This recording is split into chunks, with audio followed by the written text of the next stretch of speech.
ఇప్పటివరకు మన ఛానల్ని సబ్స్క్రైబ్ చేసి సపోర్ట్ చేసినందుకు ప్రతి ఒక్కరికి థ్యాంక్ యూ సో మచ్. ఈ వీడియో స్పెషల్ వీడియో ఎందుకంటే మన ఛానల్ 100K+ సబ్స్క్రైబర్స్ని క్రాస్ చేసింది. మీ యొక్క సపోర్ట్ వల్లే ఇది జరిగింది. మీ సపోర్ట్ ఇలానే ఉండాలని కోరుకుంటున్నాను. వన్స్ అగైన్ మన ఛానల్ని సబ్స్క్రైబ్ చేసి ఇంతలా ఆదరించినందుకు థ్యాంక్ యూ సో మచ్. మన ఛానల్లో షార్ట్ వీడియోస్ కొన్నంత రీచ్ పెద్ద వీడియోస్కి లేదు. ఈ వీడియో ద్వారా పెద్ద వీడియోస్ కూడా రీచ్ రావాలని కోరుకుంటున్నాను. అలాగే చాలామంది మన ఛానల్ని సబ్స్క్రైబ్ చేస్తున్నారు కానీ పక్కనే ఉన్న బెల్ ఐకాన్ని ఆన్లో పెట్టుకోవట్లేదు. బెల్ ఐకాన్ని ఆన్లో పెట్టుకోవడం ద్వారా నేను ఎప్పుడు వీడియో పెట్టినా మీకు నోటిఫికేషన్ అనేది వస్తుంది. దాని ద్వారా డైరెక్ట్గా మన వీడియోస్ని వాచ్ చేయొచ్చు. అలాగే మన ఛానల్ని ఫస్ట్ టైం చూసినట్లయితే లైక్ చేయండి, సబ్స్క్రైబ్ చేయండి, పక్కనే ఉన్న బెల్ ఐకాన్ని ఆన్లో పెట్టుకోండి. ఇంకా లేట్ చేయకుండా ఈ వీడియోలోకి వెళ్ళిపోదాం. Let's start our video. Fact number 1. మీరు టీవీలో చూసే ఉంటారు, నోయిడాలోని ట్విన్ టవర్స్ని డిస్ట్రాయిడ్ చేస్తున్నారని. లాస్ట్ మంత్ అనుకుంటా ఈ టవర్స్ని డిస్ట్రాయిడ్ చేసినప్పుడు అన్ని ఛానల్లో లైవ్ వచ్చినాయి. అసలు ఈ టవర్స్ని కూల్చడానికి కారణం ఏంటో మీకు తెలుసా? అయితే ఇప్పుడు చూడండి. ఈ ట్విన్ టవర్స్ని సూపర్టెక్ అనే సంస్థ నిర్మించారు. ఎమరాల్డ్ కోట్ ప్రాజెక్టులో భాగంగా ఈ ట్విన్ టవర్స్ని నిర్మించారు. ఈ ట్విన్ టవర్స్లో మొత్తం 900 ఫ్లాట్స్ ఉన్నాయి.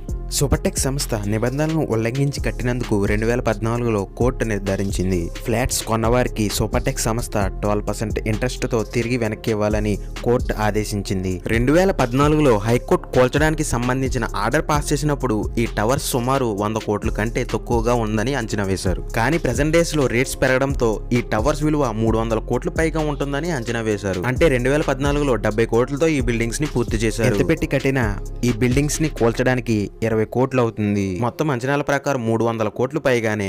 ఈ టవర్స్ ని కూల్చడానికి 3,500 కేజీల బాంబ్స్ ని పెట్టారు. ఇంత పెద్ద బిల్డింగ్ 9 నిమిషాల్లోనే కూలిపోయింది.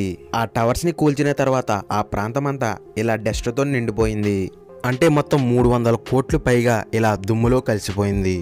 దీనికి మొత్తం సూపర్టెక్ సంస్థ వారే బాధ్యత వహించారు.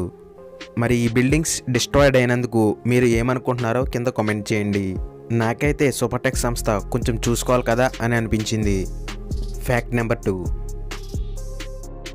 ఈ ప్రపంచంలో ఉన్న మనుషుల్లో మేల్ ఫిమేల్ ఎలాగో జంతువుల్లో కూడా మేల్ ఫిమేల్ ఉంటాయి. అది మీకు తెలుసు. కానీ వెజిటబుల్స్లో కూడా మేల్ ఫిమేల్స్ ఉంటాయని మీకు తెలుసా? అవును, వెజిటబుల్స్లో కూడా మేల్ ఫిమేల్ ఉంటాయి.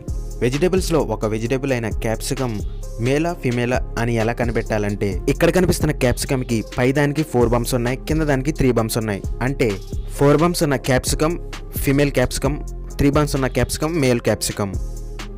Fact number 3. ఇది ఒక మూవీ ఫ్యాక్ట్ లాంటిది. మీరు ఎన్నో మూవీస్ చూసే ఉంటారు. ప్రతి మూవీలోనూ హీరోయిన్స్ ఎంతో అందంగా కనిపిస్తారు. వాళ్ళు అందంగా కనిపించడానికి మేకప్, డ్రెస్సింగ్ లాంటిది వేసుకుంటారు. అందులో భాగమైన జ్యువెలరీస్ ఎన్ని కేజీలు ఉంటాయి? ఒక 50 కేజీలు లేక 100 కేజీస్ ఉంటాయి. అయితే ఇప్పుడు చెప్పబోయే హీరోయిన్స్ దాదాపుగా 400 కేజీల గోల్డ్ని వేసుకుని యాక్ట్ చేశారు. ప్రపంచంలో 2 మాత్రమే ఇది చేశారు. ఆ ఫీమేల్ యాక్టర్స్ ఎవరో కాదు, మన ఇండియాలోని వారే. అందులో మొదటి ఆమె ఐశ్వర్యారాయ్. ఐశ్వర్యారాయ్ ఏకంగా 400 కేజీల గోల్డ్ని వేసుకుంది. రెండో ఆమె దీపికా పడుకునే. ఈమె కూడా 400 కేజీల గోల్డ్ని వేసుకుంది. Fact number 4. మీరు టీవీలో ఏదో ఒక మూవీ లేదా షో చూస్తున్నారు. అప్పుడు అడ్వర్టైజ్మెంట్స్ వస్తాయి. ఆ అడ్వర్టైజ్మెంట్స్ ఎంతసేపు ఉంటాయి? ఒక 10 సెకండ్స్ అయినా 13 సెకండ్స్ అయినా ఉంటాయి. కానీ ఒక అడ్వర్టైజ్మెంట్ ఉంది, అది సెకండ్స్లోనో మినిట్స్లోనో కాదు, గంటల్లో ఉంది. అది 1 అవరో 2 అవర్సో కాదు, 14 అవర్స్ ఒక అడ్వర్టైజ్మెంట్ ఉందని మీకు తెలుసా?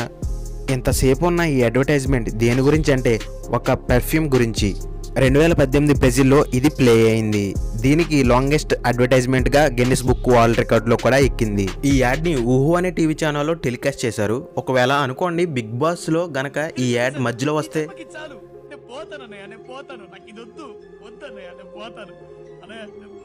ఫైనల్గా ఫ్యాక్ట్ నెంబర్ 5. చిరుతపులి గురించి మీకు తెలిసే ఉంటుంది, అది ఎంత వేగంగా పరిగెడుతుందో. కానీ ఒక చిరుతపులి 20 మీటర్స్ వెళ్ళడానికి దానికి పట్టే సమయం 2.89 సెకండ్స్. అయితే ఉసేన్ బోల్ట్కి ఈ 20 మీటర్స్ పరిగెట్టడానికి 2.8 సెకండ్స్ పట్టింది. ఈ ఫ్యాక్ట్ అయితే చిరుతపులి గురించో ఉసేన్ బోల్ట్ గురించో కాదు, వీళ్ళిద్దరికన్నా వేగంగా పరిగెట్టిన వ్యక్తి గురించి. ఒక వ్యక్తి ఉన్నాడు, అతను 2.7 సెకండ్స్లోనే 20 మీటర్స్ని కవర్ చేశాడు. అతను ఎవరంటే the great MS Dhoni. MS Dhoni ఒక మ్యాచ్లో 20 మీటర్స్ ఉన్న పిచ్ని 2.7 సెకండ్స్లోనే రన్ చేసి రికార్డ్ సృష్టించాడు.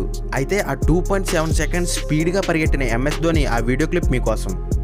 ఆ మ్యాచ్లో MS ధోని వెనక్కి కొట్టాడు. అప్పుడు ఆ కీపర్ వికెట్స్కి ఆ బాల్ని వేశాడు. అది అవుట్ కాకపోవడంతో ఒక రన్ కంప్లీట్ చేశారు. కీపర్ రాకపోవడంతో ఆ పిచ్ని 2.7 సెకండ్స్లోనే కవర్ చేశాడు.